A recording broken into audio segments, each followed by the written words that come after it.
Hey, Jim. How you doing? Good to see you. Fine. Good to see you. Good to see you. How you doing? Nice to see you. Governor, welcome. Good to be back.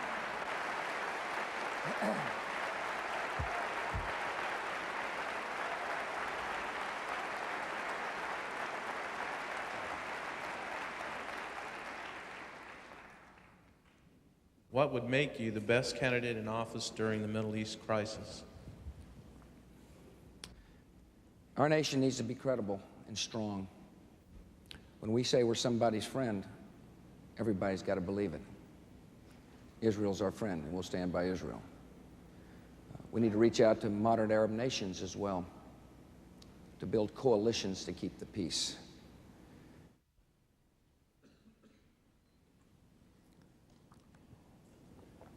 I see a future when the world is at peace with the United States of America, promoting the values of democracy and human rights and freedom all around the world. Even in Iran, they have had an election that began to bring about some change. We stand for those values, and we have to be willing to assert them.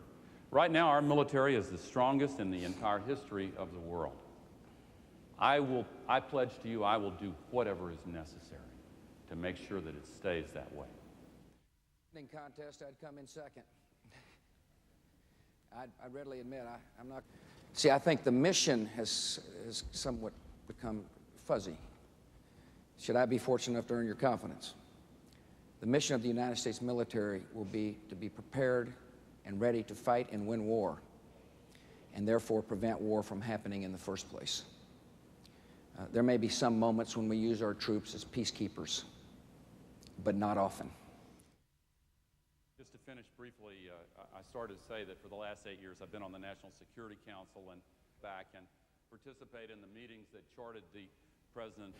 The United States has to be strong in order to make sure that we can help promote peace and security and stability. And that means keeping our military strong.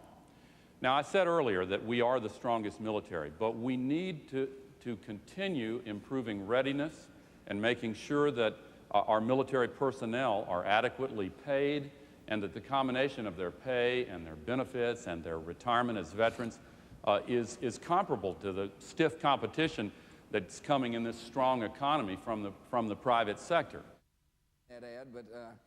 Let me just tell you my position. Well, that kind of bothers me, you know. I believe law-abiding citizens ought to be allowed to protect themselves and their families. I believe that we ought to keep guns out of the hands of people who shouldn't have them. That's why I'm for instant background checks at gun shows. I'm for trigger locks. I think that makes sense. Matter of fact, we distributed free trigger locks in the state of Texas so that people can get them and put them on their guns to make their guns more safe. I think we ought to raise the age at which juveniles can have a gun. Check to make sure that criminals and people who really shouldn't have guns don't get them. But I'd like to use my remaining time on. I think that some common sense gun safety measures are certainly needed with the flood of cheap handguns that have sometimes been working their way into the hands of the wrong people. But all of my proposals are focused on that problem, gun safety. None of my proposals would have any effect on hunters or sportsmen or people who use rifles. They're aimed at the real problem. Let's make our schools safe. Let's make our neighborhoods safe. As a matter of fact, proud that Texas led the nation in execution of prisoners. Sir, did I misread your response? And are you really, really proud of the fact that Texas is #1 in executions? No, I'm not proud of that. Death penalty is very serious business, Leo. It's an issue that good people obviously disagree on. I was sworn to uphold 94. I was asked, do you support the death penalty? I said I did. Because I believe it saves lives, Leo. I do. I think if it's administered swiftly, justly, and fairly, it saves lives. Vice President Gore? I support the death penalty. I think that it has to be administered not only fairly with attention to things like DNA evidence, which I think should be used in all capital cases. I'm Jim Lara. Thank you and good night. Good luck from here on. And to you.